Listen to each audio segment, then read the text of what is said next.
Bwana Mulenzi ayagala mu Malembe. Ekyoto Reloaded, Ekyoto Uganda ku YouTube ne Facebook. Amannya Lucky Brother, program Nsonga ku Nsonga. Ne baganda bange tugenda kubatunulira ensonga ez'enjawulo ezimu tezibadde zikola amawulire mu wiiki eno okuva gye twatandikira mpaka wano we tuli. Nga bulijjo baganda bange ninawo Mosh Inc. Musasi w'ekyoto ninawo Semaisima, ninawo ne mukulu Jeff Makanga omuweereza waffe program ez'enjawulo omuli Tessa nange ku Gombolola, ogatteko ne program eya Ennyonyi Enkeze. Nange ndi muweereza ntera okolako ne program ez'enjawulo zetwogererako wano. Ensonga zimu ze tugenda tutunulira ezibaddewo mu week naye ng'era ebikyagenda mu maaso. Jimmy Akena ekkooti yagambye nti emirimu gy'abadde akola egya UPC abadde agikola mu bukyamu era neemusaba balongooseemu. Kanyamunya amaze nakkiriza okutta kwa Akena, bamukozeeko emikolo aba akyoli era bamugambye ente 10 n'embuzi 3 then alyoka agende ne mu kkooti ayogere ebyo nti yakkiriza nti yatta Jimmy Kenneth Akena. Museveni abaddeko ekyato Tanzania naboogera ku bya crude oil pipeline, enkola eyo mugimanyi twakyogerako wano era nabegakaawo okulaba nti Museveni yawa Tanzania omulimu guno gwa pipeline okuba nti zita Tanzania oluvannyuma lw'okuba nti nno yali ng'afunyemu obutakkaanya ne Kagame, so n'asalawo naye apulayinga ekaadi ze Tanzania abeere ng'agiwa pipeline, so Magufuli n'abeera nga yeesanze ng'ali mu katu. Uganda Law Society balonze pulezidenti waabwe kino baavuddeko, emirambo 2 gyannyuluddwa mu mwala gw'e Nakivubo n'ebirala bingi.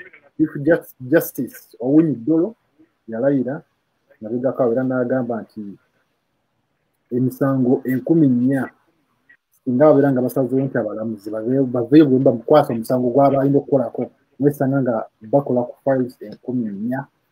So misango mingi gitulidde mu kooti tebalina abakozi bamala era n'asaba mukama we President Museveni abeere nga amwongerako ku bakozi mu kooti aba tugambe esiga eddamuzi abeere nga ayongeramu abakozi. Museveni alina byayogera. Kyagulanyi Robert President ayina ebbaluwa gye yawandise era n'ava n'ayogera ku nsonga ez'enjawulo yagyogeddeko mu mitendera egy'enjawulo era abigenda mu maaso sub-parish SIG elections nazo zikyagenda mu maaso ndowooza bwa kusatu baganda baffe bali bajjako batubuulira wano ekizimbe kyagudde Makindye West mwabirabye enkola yaffe Uganda bwekyo bwetutambula n'ebirala bikoze amawulire baganda bange nagye muli nja kusaba baganda bange babuuze ku mmwe abatulaba bali ku kyoto ne nammwe mbalaba temuli bangi Phil Kajwege Blessed Nantume Augustine Margaret Sumaiya Nabaka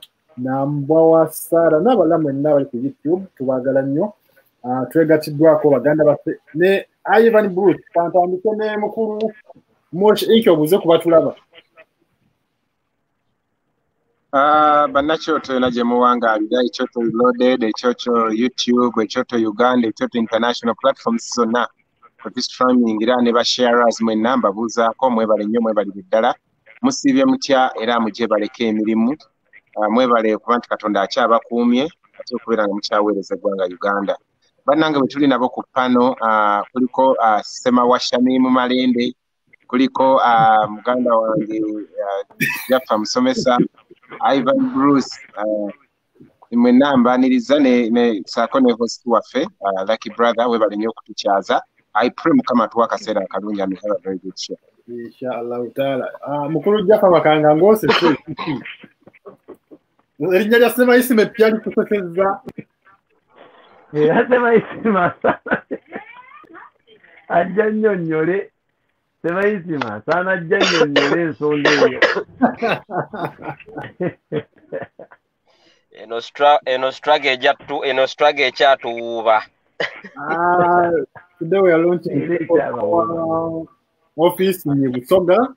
Semaisima mukulu Jaffa soko buze kwatulaba naye tugende mu maaso. Abatulaba banangeera Banakyoto ne Bannayuganda mwenna buli omu gy'asinze okuba nti weeyunga ku mayingo g'ekyoto tukwebaza era esekulwaze na twebaza Katonda okuba kumanga tukyali balamu ffenna ngero kumusaba atukuume atutaase enkwe z'abalabe betumanyi ne betutamanyi ate atuwa obuwanguzi abali makomera ne malwaliro tusaba abasumule mu mbeera gye balimu asaasire emyoyo gy'abaganda baffe abatugenzeeko agiramuze ekisa naye ate tegiwummula twetaaga okulwana mu lutalo luno ne mu myoyo bajje batabagane naffe mpaka nga bafunye obwenkanya gwali eyo ate toteekeddwa kuzikiza nga bw'osaba Mukama Katonda neerera ku nsonga ey'okwengula. Allahumma amina. Mukulu Semaisi abasajja bakwogeredde ki ekigenda mu maaso?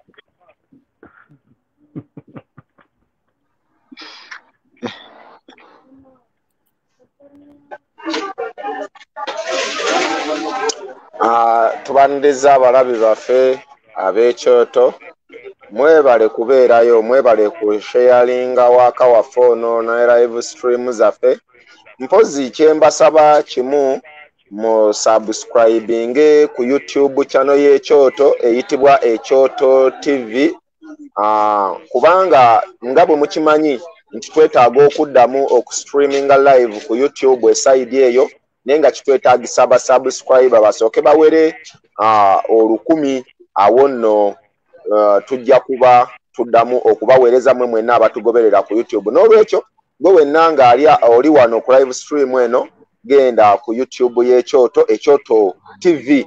Ekyoto ekikadde twavuddeyo twaze ku Kyoto TV mu subscribing twagala obaweererezaayo live stream z'ebintu byonna eza press zonna eziba zigenda mu maaso. Baagaliza show ennungi. Amin. Alright, tuyanziza mukulu Ivan Bruce.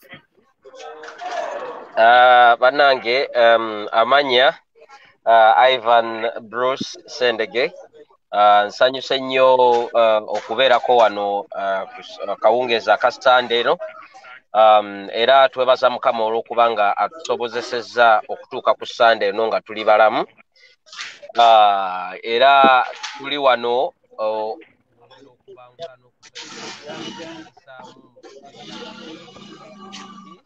n'okusomesa abantu baffe era mugende maaso n'okusharinga temuvaako nga bwe muweebwa omukisa ekyaliyo genda maaso. Alright. Mukulu Mosi twegenda maaso naddala mu kulonda okw'abavubuka kukyagenda mu maaso n'emirimu gye mbadde mutambuza ku ground sooka otuyikizeemu awo emirimu gigenda gitya ku ground tupapawo ekola ekya tulaba ofiisi ez'enjawulo zigenda ziggulwawo ndabyeko wano Semaisi matugambye y'ebusoga nga tudiggulawo leero n'ebitudde by'enjawulo eggwanga mbadde mulitabaala. Neyaziza nnyo neyanzege muganda wange ensonga eno oleese nnyingi omulundi gumu okulonda kw'abavubuka ofiisi za Nuupu ground waka ne kantandike na kulonda kw'abavubuka special interest group selections zigenda mu maaso amujja kulowooza ebintu bino tebiggwa naye nga bigenda sawa yonna ebituuse tugenda tubifundikira. Special interest group selections kati tuli ku mutendera gwa sub county twatandika na byalo awo abasinga we mwakimanyire nnyo we mwapiikingira interest bwe twavaayo weeks 2 eziise ne tukola twabadde n'okwabavubuku level ya parishes era nga kumutendera kwa categories zonna abaliko obulemu ku mubiri abakadde n'abavubuka matches interest esinga eri ku bavubuka. This Wednesday kulonda kugenda kuddamu ku level ya sub county omulundi ogwokusatu mujjuke banava ku sub county wabeewo okulonda ku level ya district banava ku district tugende ku regional tunava ku regional tugende ku national and that is abawangula ku national yebayingira parliament. So okulonda okwo tugenda mu maaso era electoral commission ekoze kyamaanyi nnyo kulaba abantu bangi tebakwetabaamu ng'abantu bangi tebamanya nti gyekuli ng'abantu bangi beesuulirawo bwannagamba era nkubiriza bafayita bonna gye muli nga mubadde mwayitawo ku level ya parish bambi temuva mu kuliri temusimagira making sure mwanominatinze akakiiko akagenda tukiikirira ku sub counties era obubadi bungi obubadde waliwo ebyalo ebimu NRM yatukola akakodyo newandiisa abaana mu NUP ne bayitamu era nga batumatiza era nga tulabira ddala baffe lwe batuuse ku level ya subcount ku level ya parish ne bakyukira muli nga tebavuddeemu naye ne basalawo balonde abeenaabeemu ne bayitawo era akabadi ako tukeegendereze nnyo ku level eddako era ewamu kye bagezezzaako okukola badidde mujjukire bali registrar oba returning officers bali mu ngalo za electoral commission nti abaajaganya amangu ne batakuba bifaananyi declaration forms zino ku level eya wansi bagenza okudda okukomyawo nominations nga babagamba temwayitamu so abantu abo bakyusizza nnyo results era bwe tuba teteebereddeemu bantu abo bagenda tulemesa okulaba nga tweyongerayo so I challenge all abeetabye mu kintu ky'akalulu k'abavubuka okubeera nga bagoberera and use your cameras, use your phones. You need the evidence. Tulina legal team within the electoral management committee ekwasaganya ebizibu byonna. Let us write these petitions, let us document them, tukwate videos, tuzisharinge, tuzongereyo. Ne tulina ofuba okulaba nga twetaba nnyo mu kalulu kano tukawangule paka ku level ya regional. Okukyongeramu ku speed njagala kuwamu kulungamya ku nsonga ya offices za national unity platform across the country. Nti offices ezo, majority of them they are private offices.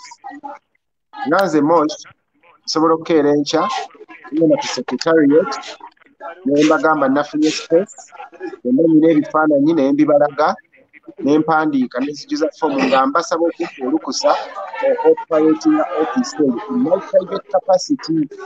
Kakati bwe banzikiriza mba nsobola okugisiiga kala za MUP bwe mala ogisiiga bwe mba nga nsobodde okufuna register eya national unity card ya national unity platform mwe tukolera registration oba recruitment y'aba members nayo register ne ngifuna ne mbeera nga ne cards nzituusa ku bantu mu kitundu kyewaffe naye clarification eriwo nti office eyo ebeera private era omuntu ogiholdinga privately ate era si guarantee nti bw'oggulawo office oba ofuuse flag bearer wa national unity platform no obeera okola voluntarily.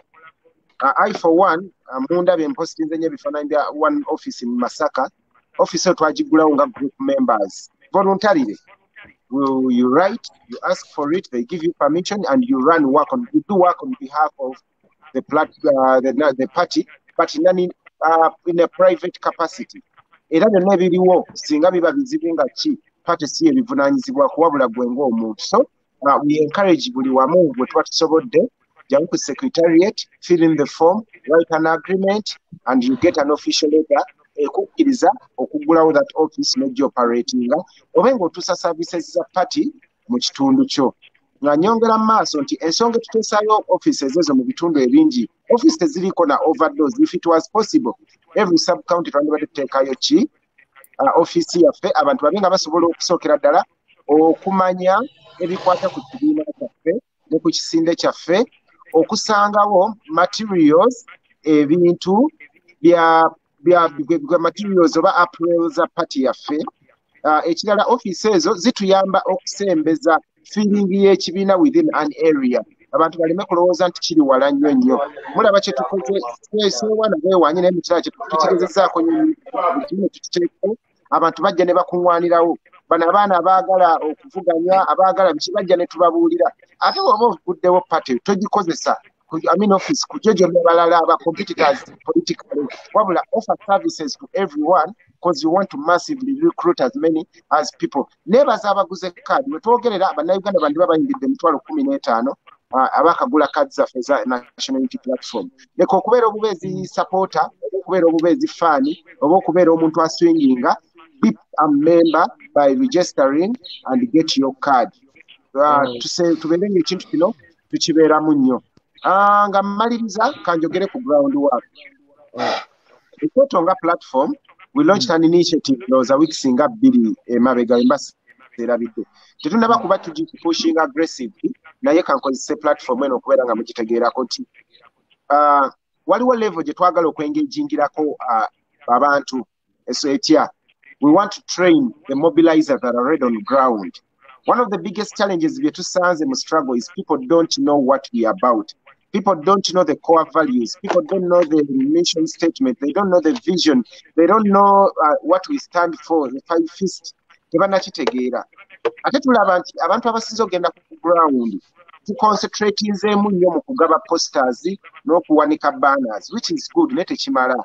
We need to build a structure that is quality and quantity nga nnene abantu tubabuulire bategeere. So ekyoto nga platform we initiated that and our first trip will be in Bunyoro sooner than later. It is happening very soon. Enamba gye mulaba eyo eriwawo that is where sente ezo kwe zigenda ez'ekyoto. It is an official number ya kyoto bannange tetubagamba nti sente ezo mba muzituwadde za secretariat nedda. Sente za kyoto kutandikawo initiative eyo tubabuulidde ya ground already badde etambula ne ku studio ya Kasoobo. Bwe mugenda ku Ekyoto TV ne mugendako ne ku platforms zaffe zino ez'enjawulo mugenda sangayo trips ze twakozeko nga tugenze Teso running that particular initiative. Mujja kula engeri gye kitambulamu and I think you'll be able to contribute in a way, one way or another. Nekirala we welcome advice kubanga abamu mmwe mumanyi gundi ebyenjawulo ebiri mu bitundu byammwe. Oyinza okugamba nti Ebunyoro kino kikolayo. Ebunyoro olulimi lwandibadde bweru tusa we welcome that kind of advice. Naye sawa ya kuva online oba sina kuva online but kugaziya influence esuke ku online efuke practical and in a better and organized way so that we can really shape up this struggle okulaba nga ekintu kigusa. Batesa abantu basonyi wampi bingi naye mwebale nnyo mwebalire. Kyoyanzegera mukulu Samaisima nawe tubule wadde ku ground yawo ng'okola emirimu egy'enjawulo mu browse office o interviewing abantu abamu Jaffa Makanga badde akwogerako nti wafunye n'ekyengera. Yes, sema wa Shamim Malende. Naye wamabye yogerera ate olubale w'omulamu asamirwa. Oyo omusajja ow'eshirevu ayina engeri gy'ali mu kunnumbamu naye sebo mukama wange Teacher Mosh sinaba kulumbako n'ekirevu kyo. Shamimu muntu waffe tuyina omubeereramu kubanga naye atubeereramu yakawoza emisango egiwera ebina naye nga talina muntu n'omu gw'ajjako essente. So ye Woman MP ekagwe nkyalabye agenza okuweereza abantu ng'agenda kusigala akola n'emirimu gye egy'obwannakyewa ng'ayamba abantu era yabagambye yagwadde akalowoozo nti gwe fuba nnyo okulaba ng'okola emirimu gy'obwannakyewa abantu bajja kukwagala era bajja kukubeereramu era nga naye abantu batandise okumubeereramu olw'emirimu gye emirungi gy'akola. Nga tuze ku nsonga mwe mwenna abatulaba ku kyoto olaba Jaffa Makanga kino kimusesezza nnyo. Jaffa musanyufu. So abatulaba okoko gyokenga mukatono. Yes, ogenda maaso ku nsonga za ground. Ne kati nga ddala mu butuufu bw'otalonda Shamimu Malende ku Woman MP Kampala Central obeera ogenda kwagalaani bawemuzi bakwasi ba bipande baki. Tuinayo ekyo kibuuzo. Nedda sema tuinayo vetting. Era vetting nkimanyi ali ani opposite era yayiseewo dda ku Woman MP. Tovola bantindo Jaffa Makanga aseko okufa okufine ne Moshi. Bagamba erinya wali tutadda. Nze mwagaliza kale buwanguzi bwonna okuyitamu mu vetting n'okuyitamu bwe yeesimbyewo kubanga ye yagamba ekigambo nti ye azze kuweereza mu parliament ekulemberwa President Honorable Kyagulanyi Ssentamu Robert tazze kuzoganya nga bali ba opponent bwe bajja bagamba nti nze ngenda mu parliament kuzoganya Museveni. Shamimu Malende azze kuweereza mu parliament ekulemberwa Honorable Kyagulanyi Ssentamu Robert nga President wa Uganda era yagamba Katonda bw'abeera nga tayisaamu Honorable Kyagulanyi naye teyeegomba kugenda mu parliament kubanga abantu bangi abagenze mu parliament naye nga President waba kyakyuse tewali kigenda mu maaso. So nga tuzeeyo ku nsonga ya ground ekizibu kyendabye ku ground abantu baffe message bagirina era erinnya Honorable Kyagulanyi bakimanyi era tetulina competitor mulala yenna oba mu opposition tuyinayo omuntu omu Honorable Kyagulanyi abantu gwe bamanyi people power gye bamanyi napunga akabonero umbrella nako bakategedde kubanga Honorable Kyagulanyi yakugamba bwe yali ekyaddondo abantu bali bamanyi nnyo Bobi Wine naye okulonda Kyagulanyi Ssentamu Robert kyababeerera kyangu nnyo n'olw'ensonga eno ne ku mulundi guno babadde bamanyi people power obagamba National Unity Platform n'akabonero kayo Umbrella kigenda babeerera kyangu era ku ground gye tutambudde abantu ebintu ebyo babimanyi bulungi nnyo nti people power Kyagulanyi Center mu Robert Umbrella babitegeera wabula obuzibu tulina bumu Museveni yasiga ekintu kya politics okumwonoona nti nno wa ssente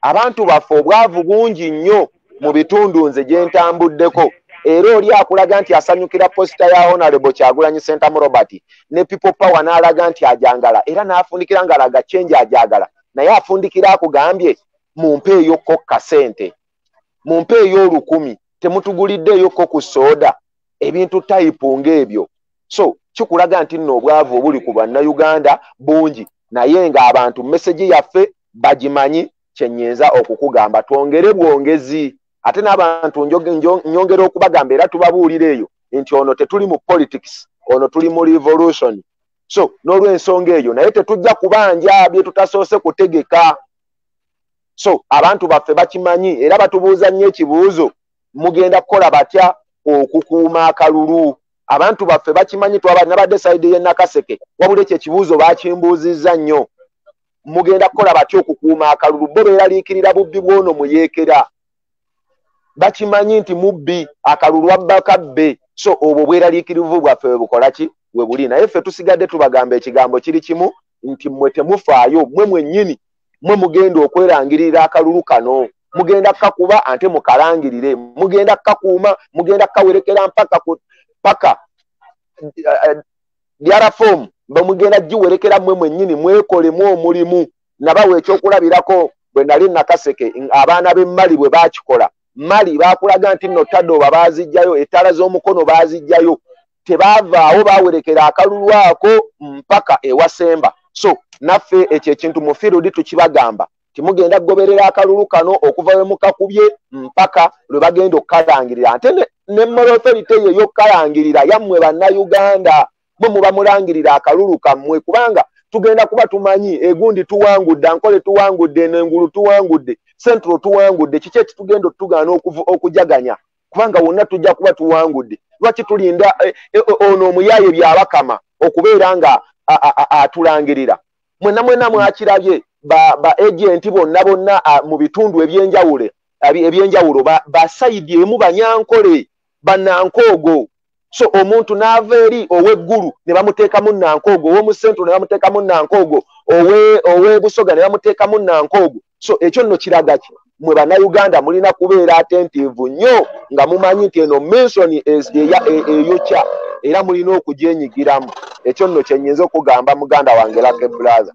Alright, tweyanziza nnyo tweyanzige mukulu Sebaisima mukulu Mosh Inc emirimu gye mugenda mu maaso n'okukola ku ground amanya waliwo abaddagamano Emerida Kabagambe ennamba eyo gy'ogamba amanya gali mu Kibuuka Moses era nga y'omu kubakola ku mirimu gy'okulaba nti bali ku ground ku mirimu egy'ekyoto gye bagenda mu maaso nga bw'owulidde mukulu Moshi bw'agambye ne Semaisiba so ennamba eri mu manya ga Kibuuka Moses abagala okuba nti no muyita mu nkola eno eyokuba nti no musupportinga emulimu gw'ekyoto mugikozesa tweyanziza nnyo tweyanzege abana abakikozeeko nammwe abana abateekateeka okukikolako gye bujja tusabe Mukama Katonda abasobole okubanguyiriza mukulu Ivan Bruce ne mukulu Jaffa Makanga temuli ku ground naye omulimu gwa ground mugudire ogutambula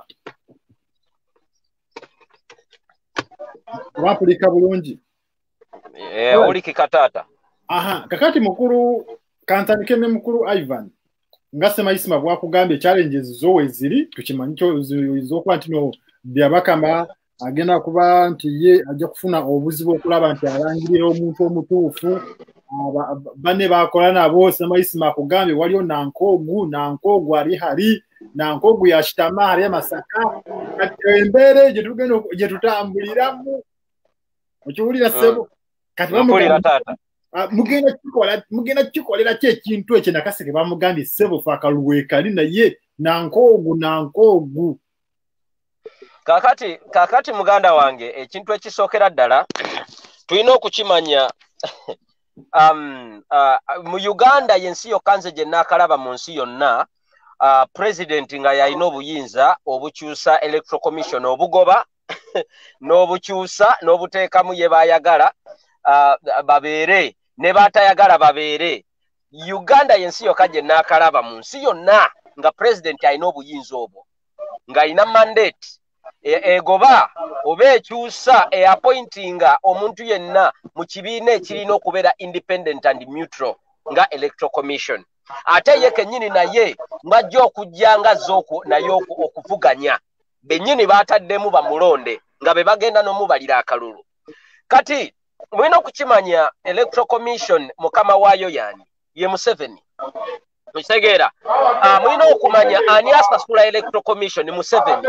Mutegeera natunuulidde list y'abantu abantu ba returning officers, list yonna njirina electoral commission gye yafulumiza era nagisharinze ku Facebook page yange anga 90% almost or 95% etegera ey'abantu abasingamu ku 100 95% bonna nga abantu bava side eri emu nga bava mu side ya Western Uganda. Otegera ekyo kikulaga ki? Ekyo kina kye kikulaga nti these people actually are on a mission. Ate nga abantu abo amannya ago mugatunulire ne districts zebali appointed to the districts eziri ez'omu byalo ddala eri deep. Musegera eziri eri ddala mu deep mu byalo Museveni era gy'amanyi gyabbire nnyo obululu. Amannya ago mugatunulire ne districts ebifo ebyo byebyeri naye ebifo by'omu bibuga Museveni akimanyi tabiryamu bululu. Kati abo yabalekera n'ababuzaabuza n'ateekawo abantu bemwagala oba bwe mumanyi. Otegera naye zi districts ziri eri nga bwe mukimanyi essaawa ez'akawungeezi bwe bavaayo budaadiri weeyo ne batandika okuleeta ishema weeyo ne batandika okuleeta obululu obwo bw'ekiro bwe baleetera mu saucepans nga babubiseeko essowaani z'emmere. Awo essaawa ezo n'amasannyalaze ne bagajjako awo zezo districts zebabbiramu obululu. Kati zezo ezirimu amannya aga gaba returning officers. Nze kyeŋŋamba kikino tukyalina obuzibu era obuzibu bwo bujja kubaawo tebugenda kuvaawo. Tukimanyi kati nti Museveni agenda kubba akalulu. Ekyo kyo tukimanyi. There is no question about that. Musegera. Naye this time only kintu ekyenjawulo. Era Mwami Mosh ne tiimu yo mwebale nnyo omulimu gwe mukola bannange. Ba coordinators mwenna n'abaana bali ku ground bannaye basema bannange mwebale nnyo omulimu gwe mukola. Mulina ekyenjawulo kye mutadde ku toffaali lya change eno kinene nnyo. Museveni bino ebintu yakyabiyita bya lubalaata akyalowooza nti byebiri eby'emyaka giri gye yali egy'emu 8 emyaka gy'abaddewo ne Besigye ne groups oppositions endala zo zidipi zanne eziriwo ng'ekimpatiira. This time things are different. Era ekyo naye akimanyi ensonga lwaki akola kyonna ekisoboka okulaba nti Honorable Kyagulanyi amulemesa obutalinya ku ballot paper.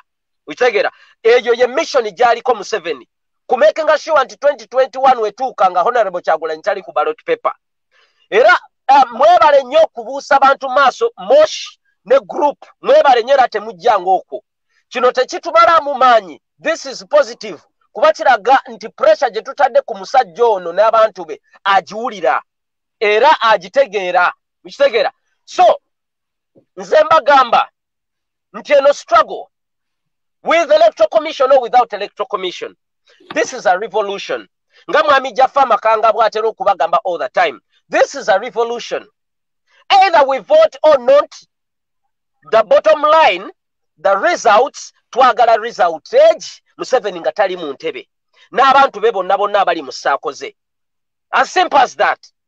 Ekintu kyokka kye twagala mu kulonda tujja kukola byonna, tujja kukola sensitization y'abaana bajja kutambula, tujja kukola fundraising byonna, naye bottom line end result ffe ze twagala mwami Museveni ng'avudde ku ntebe. As simple as that. Kitegera kuba this is a revolution which involves all the oppressed Ugandans. Ekyo kye kirungi kye tulina. Bannayuganda bonna abali oppressed bali ku side yaffe. Otegeera ate be bagenda okulonda, ate be bagenda okumakinga sure ti Museveni bamutwala kaguddeyo ng'akalulu akabbye. Alright, submission yange. Mukulu Ivan Bruce ndeka kukakola ako isimu elyawo wansi bafuute sojo ogambe mulimu bagukola ekanamba yiyo ikibuka Moses.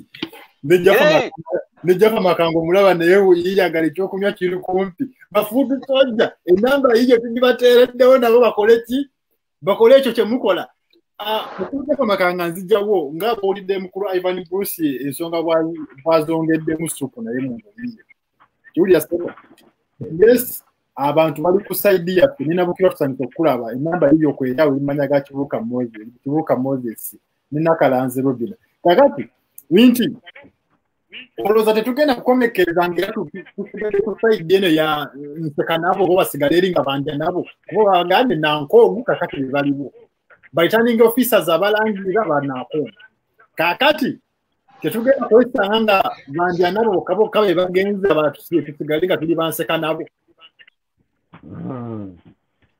neyanzize bakadde bange mpozi njagala kusooka kujjukiza Ivan Bruce nti list bwe bagikoze si district za mu byalo zokka yeewala gye mutamanyi nti ze zirimu abantu bano wabula ne mu Kampala abalimu mu Kawempe abalimu all returning officers are from the same area. All returning officers countrywide ekyo kitegeeza ki beeteekako okuba nti ekyo kyebagenda okukola naye ffe nga bannayuganda azze ku mulundi guno tetuli mu mbeera y'abali babaddewo abaamanyira ekyokubeerawo era nga bo bali comfortable n'okubeera mu opposition ffe ekyo twajja tukinogedde eddagala tubimanyi tetulina ssemateeka ekkiriza Mwami Museveni okulonda abantu abo kubanga mu ssemateeka waffe tewaliwo we babakubirako kalulu okuggyako bo okukola application Museveni baalonze bano abalala abali wansi waabwe bakola application najja ne bakola ki ne babaweera eno emirimu kati ne basalawo kriteriya yaabwe nti tuyisaamu baffe bokka oli bw'ajja nga afunyiza bw'ati ekikonde oyo tumuwa atadde omukono enkoto bw'ati yesayini emuwa omulimu so si credentials ze nze mbamanya abantu abasinga obungi n'abamu tubalabyeko nga bw'amala okufuna kasita amala okukwata bosi we n'amunyeza ebisigadde abasigadde ye baasemba bosi baawo omulimu tebaliiko kubuuza oba ayise oba tayise oba ategeera oba tategeera bosi baawo omulimu kubanga baasembye bo ekyabwe kiba kya password kati ekyokuba nti tugenda kubeerawo kitweraliikirize nti bagenda kuyisaamu baabwe bokka era ffe tudda kusigala nga tuli bwe tuti nze saagala kiteekako bigambo bingi bw'obyogera ebingi abantu abasinga beerabira naye nabagamba nti ffe twajja mu revolution electoral politics is a mere trigger etutwala ku revolution baddembe okujjuzaawo baddembe obutajjuzaawo naye bakimanyi nti whatever happens tetugenda kwenunula kubanga ffe mu equation yaffe eya Uganda empya tebaliimu nze nkubira omulanga abaliwo essaawa ya leero oteereddwawo ozannya omuzannyo ekitundu kyagwo ekisembayo oli wa ddembe okumanya ensi gyeraga ng'otunuulira ebyokulabirako bye tuzze tubakubira n'ebyo ebibaddewo nga mulaba mukijjukire nti bannayuganda essaawa ya nkyukakyuka singa enkyukakyuka eneekusanga ng'okyayimiridde ku ludda olukyamu ebinavaamu ogenda kwenenya wekka ffe tukoze kaweefube w'okubatangaaza n'okubatunuzaayo gye tulaga gone days when you had to listen to good speeches from politicians who camouflage najja n'akulimba nga yeerabira ekyokukugamba ekituufu essaawa ya leero okunyigirizibwa kwa bannayuganda Semaisima yayogedde ku nsonga y'obwavu observation ntuufu obwavu bw'obugattako n'enkwe z'abannabyabufuzi essaawa ya leero ezifumbekedde mu kaweefube gwe tubadde tukola ebbanga lyonna byonna ebyo tekuliko kye tutamanyi twagala kukakasa abantu bano nti gwe zannya ky'ozannya kyonna zannya ky'ozannya kyonna kyagale ne bunookyagala otya essaawa egenda kutuuka oyawukane nakyo essaawa egenda kutuuka oyawukane nakyo ate tetugenda kubalimba nti bwe tunaamaliriza nina omuntu omukulu gwe nalaba agamba n'agamba nti ekizibu ky'abantu ba people power balina ekintu kye bakola ekyo eky'okutiisa abantu this time around twagala kubakakasa ekintu kimu nze ndiriyo sirimba muntu nkubuulira kiki kigenda kubawo kubanga nze ntya okulya ekigambo kyange nkugambe kino enkyafu kyema kyanga bikyuse kati nze nkugambirawo nti muganda wange bw'oba olya ssente zo zirye bw'oba weemoole obba abantu babbe otulugunya naye ekiseera bwe kinaaba kituuse nga obwenkanya bukonkonye ku luggi onenyanga mutwe gwo kubanga ekiseera ky'okuyiga kibaddewo bwe tunaagenda abanaalonda bye banaalonda twagala balonda akalulu kaffe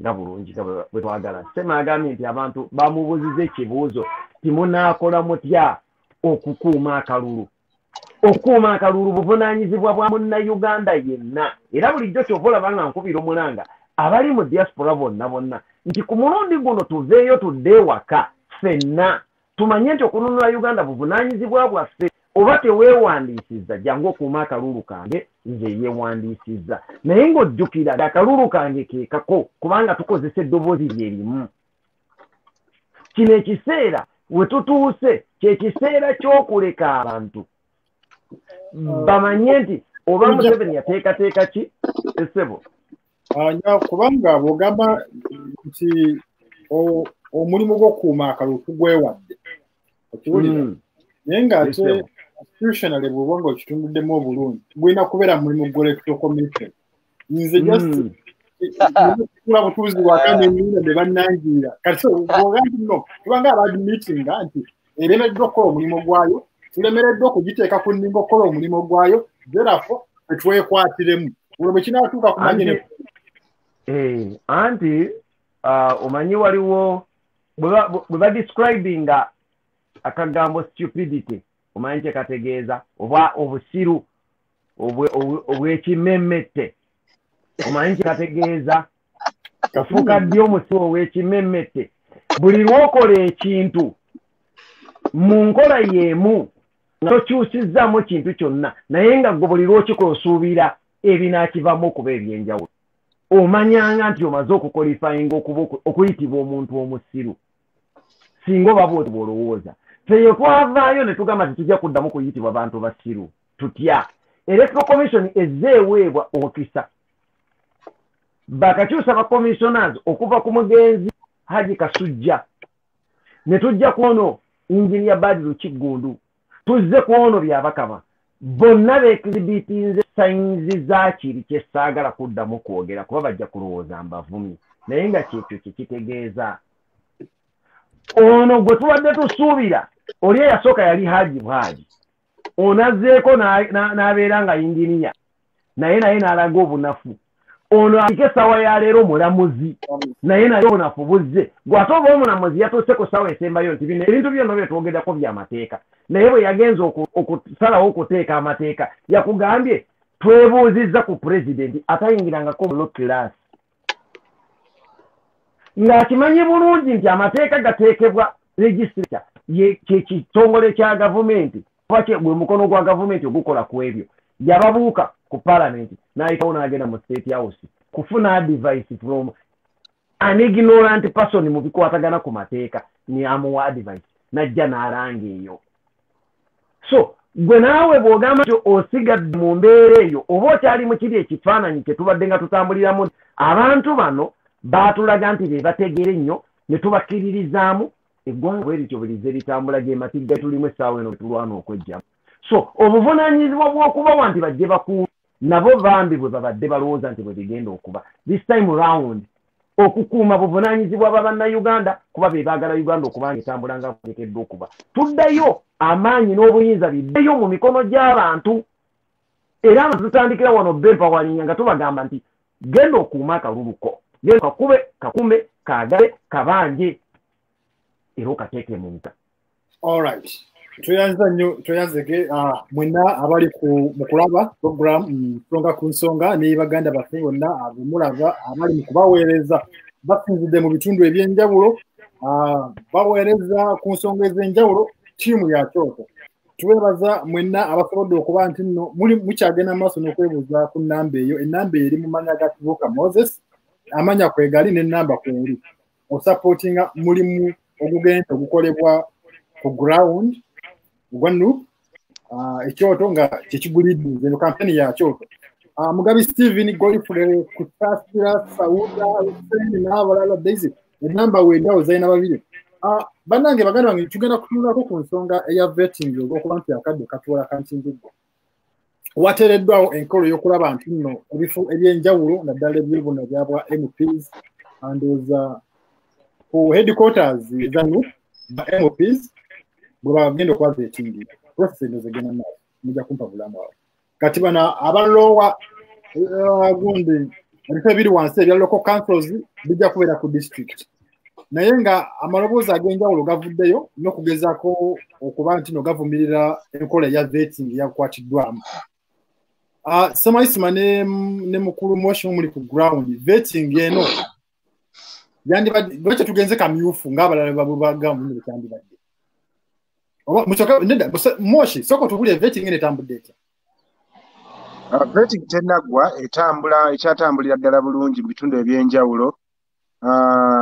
Okusookera ddala ababaka ba parliament bonna waliwo ewalala vetting kujekolebwa ng'ogyeko ku headquarters. Sebo nzija bamemba ba parliament bonna across the country vetting eri ku headquarters e Kampala e Kamwokya. That is members of parliament, city mayors ne LC5 chairpersons. Ezo categories zitatu bonna bali ku secretariat e Kamwokya.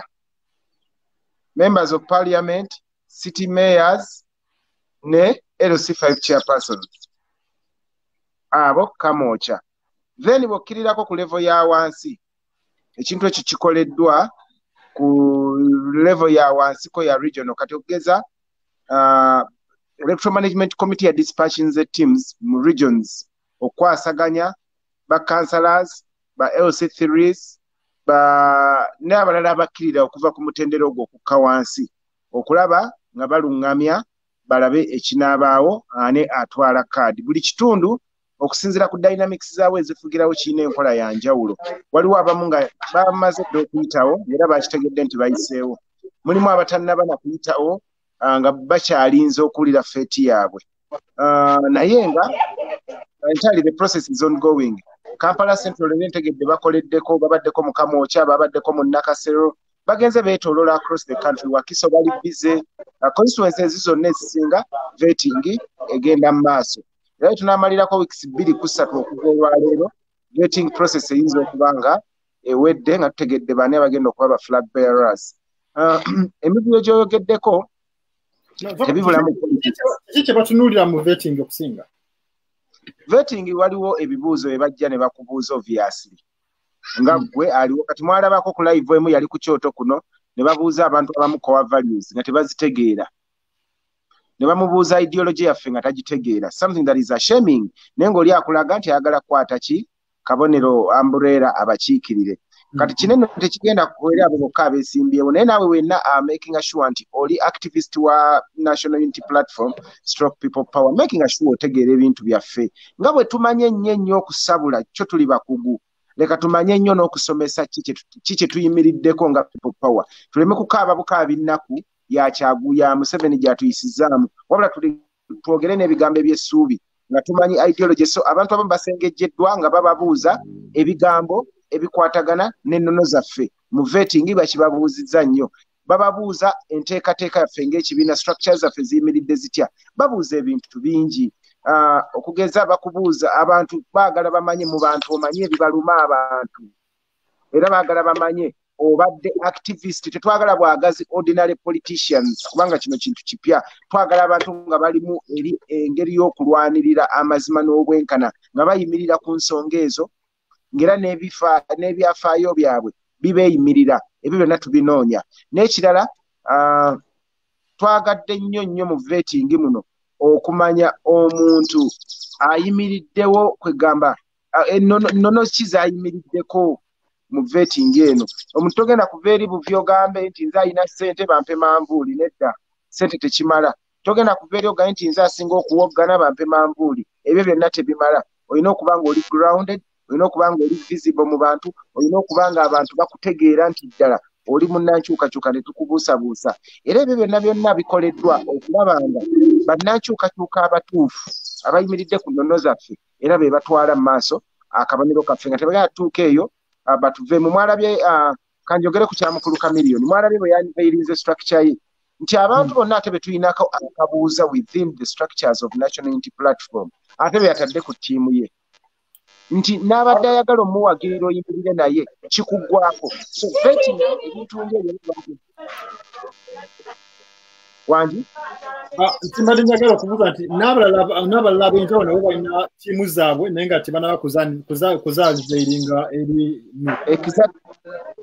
exactly ttiimu zizonna waliwo alina noise mu background. Semayisima wano alina noise wano kulaba okwange kyenjagala omanye okwemyutinga ti process yaffe eya vetting tukkirize tugaane olw'okuba nti amasannyalaze agawininga politically gali mu people power right now abantu bangi bazze batwegatteko very many people bazze batuyingiremu ng'ebigendererwa byabwe si bituufu.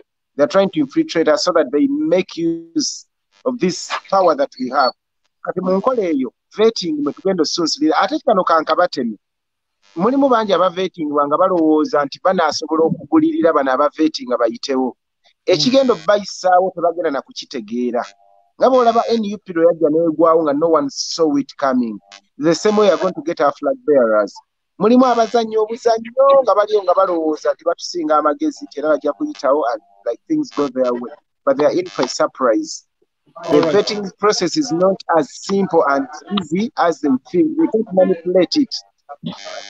All right, they can't manipulate it. Era levels of Nazareth are going to get the best candidates abali ku mulamwa.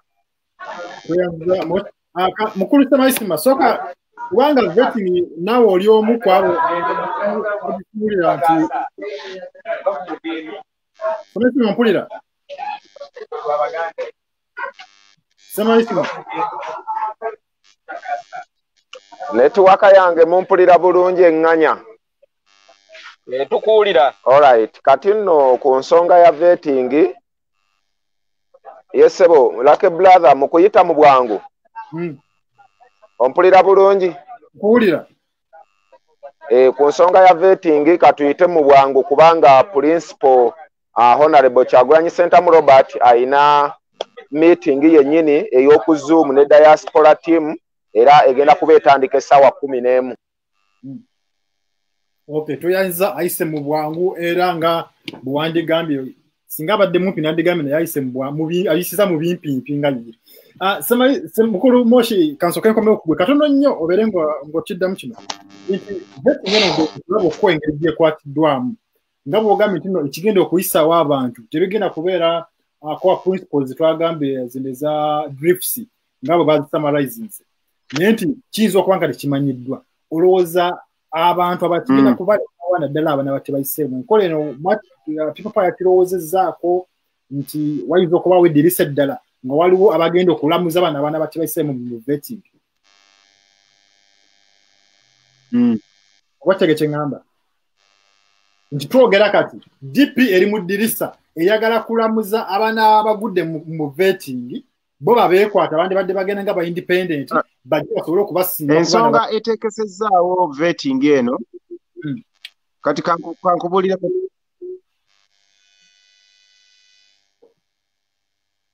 kyenjagala omanyi kiri bwe kiti nti engeri we are talking about people power a revolution ekintu ekigazi ennyo nnyo nkutegedde bulungi nti mulimu abatagenda kuyitawo ekyo kiri obvious n'aba tebabalamuza teri mukulu Lucky brother nkuwulira mukulu Lucky brother kiri bwe kiti newe batandibaddewo babalamuza buli muntu akeera enkya n'agamba agenda kwesimbawo aba ne ambition eziri personal.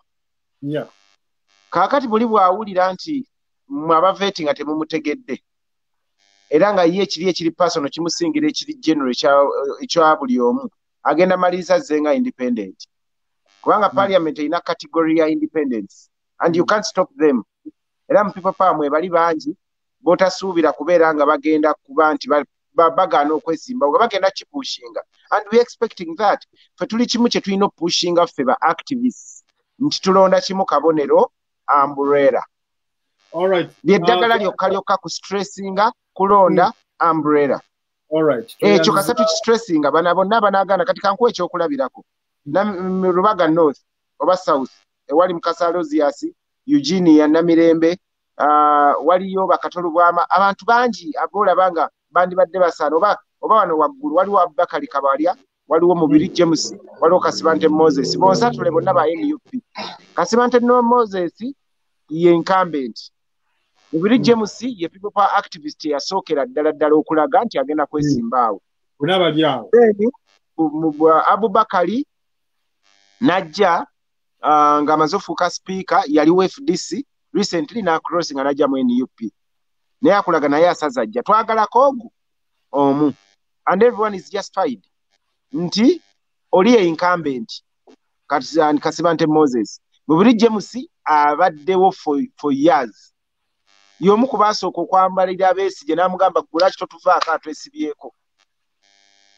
Abubakari n'alekawo pate ye ya FDC najja. So fe tulina kubanga tukaatiriza kimu manvuuli, ekyo kye kijja osootinga buli omu. Kasita tunyikiriza abantu nti akabonero manvuuli bajja kwesootinga. Tweyanza mukulu Mosha ne background eyo gy'otuwadde ku nsonga ezigenda mu maaso mu vetting. Tusabe byonna biggwe bulungi era bikyagenda mu maaso. Mukulu Jaffa Makanga obudde nja kuba na butono buli mwajja kosa eddakiika nga ziizo. Bwe mukulaba okuko vetting ng'ekyokulabirako mukulu Mosha kyakuwadde nti ogenda kutuuka mu constituency emu already waliwo parties endala zo ziri wali mu ddirisa zirindiridde kulamuza. Okiwulira gwe basuula wabbali wepa bo gwe bagenda okwambaza, gwe bagenda okwasa enkumbi, gwe bagenda okuyingiza mu baasi, gwe bagenda okwasa ekisumuluzo zaalike. Okiwulira taata? Kati njagala otubuulire mu kulaba okuko akatu nupu keerimu. Okiwulira nga bino Moshi byagamba ebitunuuliddwa okulaba ebisalibwako nti kati gundi gwagenda otukwatira ambuleera kigenda kubanga kiwa kifaananyi ki kuba jjuka tugenze mu kamyufu bano abalala bano ba computers baffe kigenda kubanga kibawa kifaananyi ki.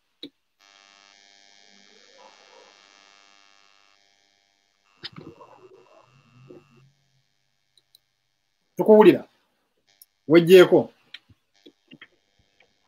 neeyanziza nnyo mukadde wange era ne neebaza ne baganda bange basoose kyanaku nnyo ku nsonga eyo okuba nti twesisinkanye mu kaseera nga mwami Museveni mweteefuteefu okutulemesa okugenda mu ekyo etwali tuteekeddwa okuba nga tukola. Lwaki? Mwalabye nti ye olwamaze akamyufu ke yeetegekeddewo okutustoopinga ng'alinnyisa omuwendo gw'abalwadde ba COVID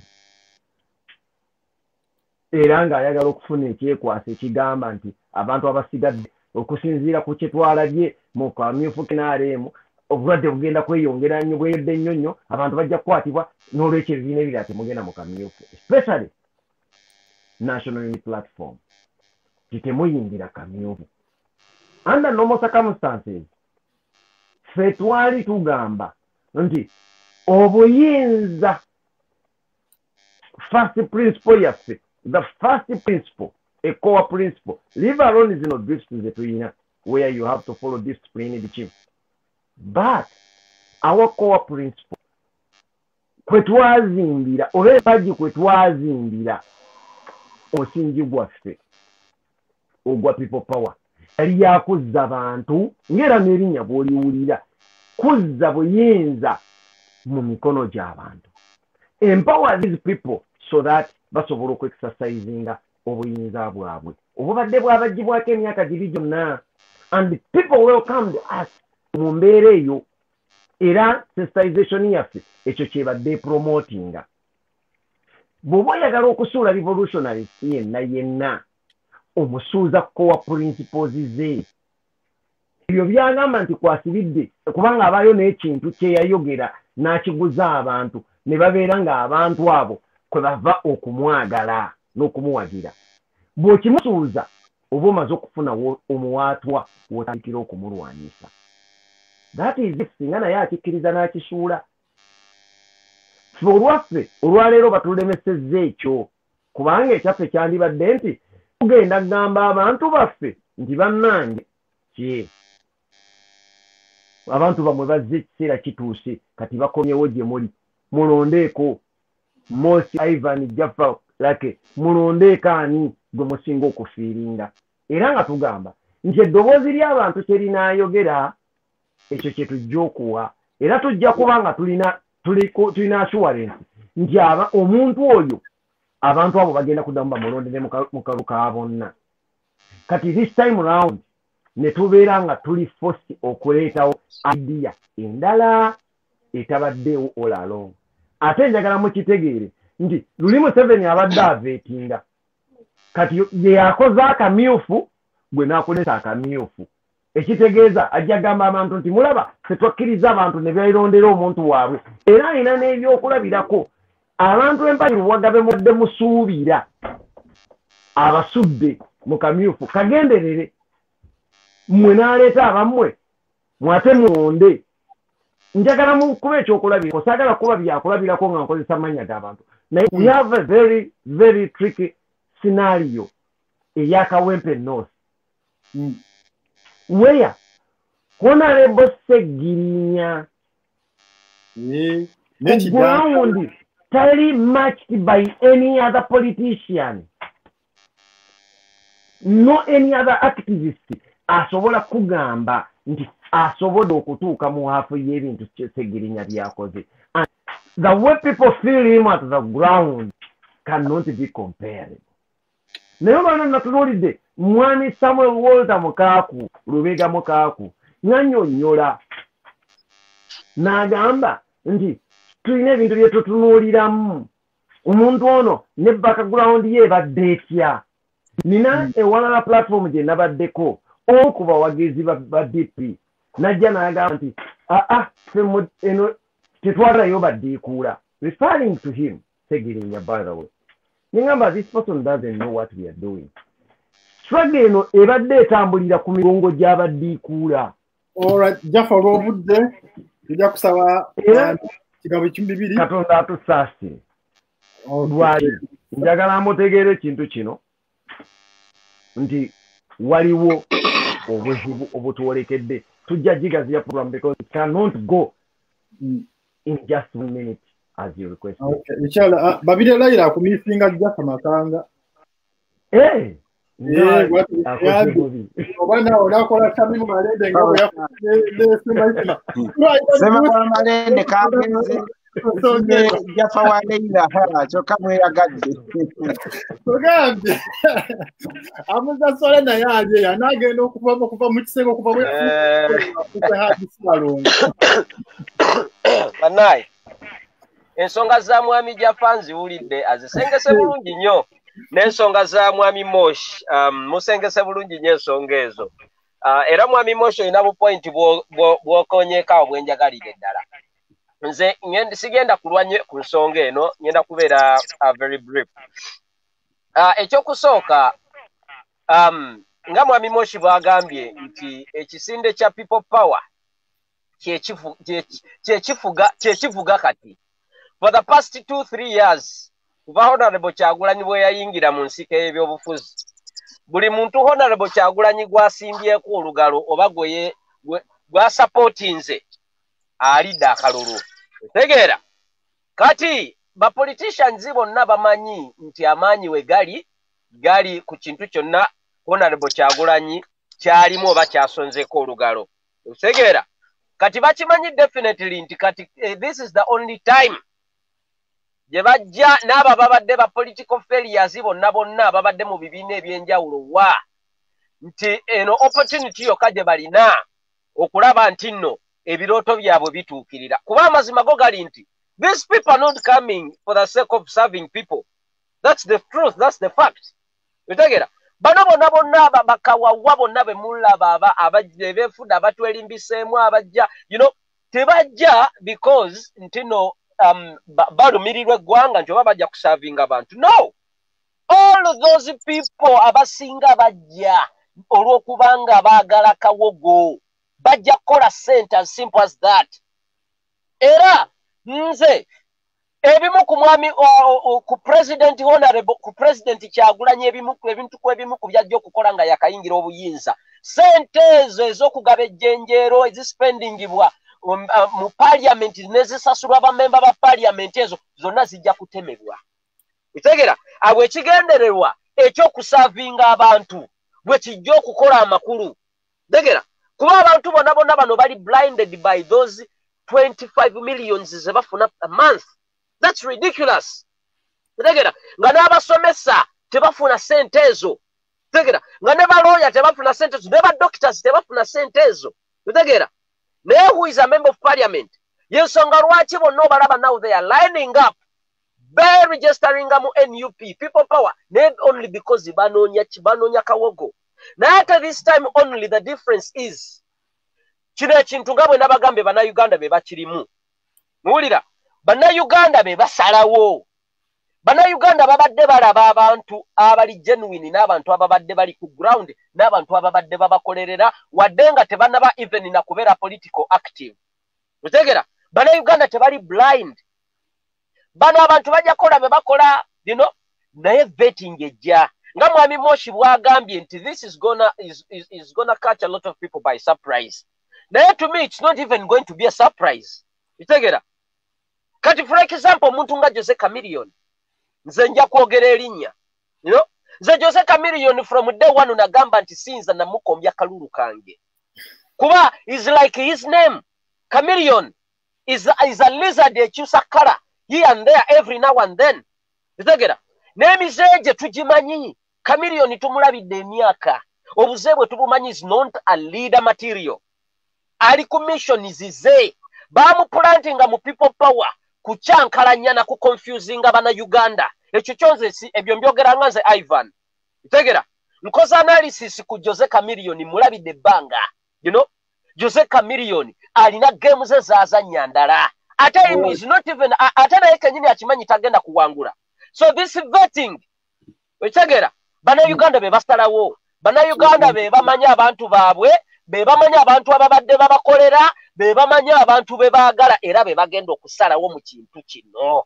Tuyanziza. Bottom line. Ivan Bruce, Jeff Makanga, Mosh Inc. Sema isima atasobodde kumalako naffe naye nga yabadde mu bimpimpi point n'agikola bulungi. Abatuuliza abatulaba byonna gye musinzira tugenda ku meeting egenda okubeera ku Zoom ejja kuba ku YouTube ne ku Facebook. Principal agenda kubanga ayogera ensonga ez'enjawulo eri abannaffe abawangaalira mu kizeebweru. Principal core values za people power era nga bazi briefings nti drifts mulimu discipline, reliability, integrity, inclusiveness, fidelity and services.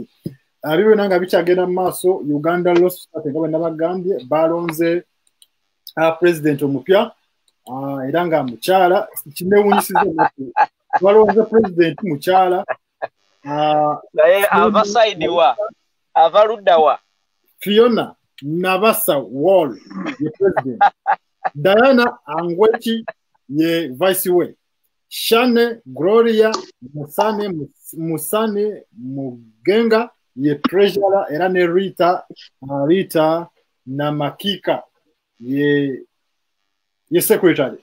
So kinore avuddeko n'olukiiko lwonna abakyala be bayingidde Uganda Law Society ebigenda mu maaso.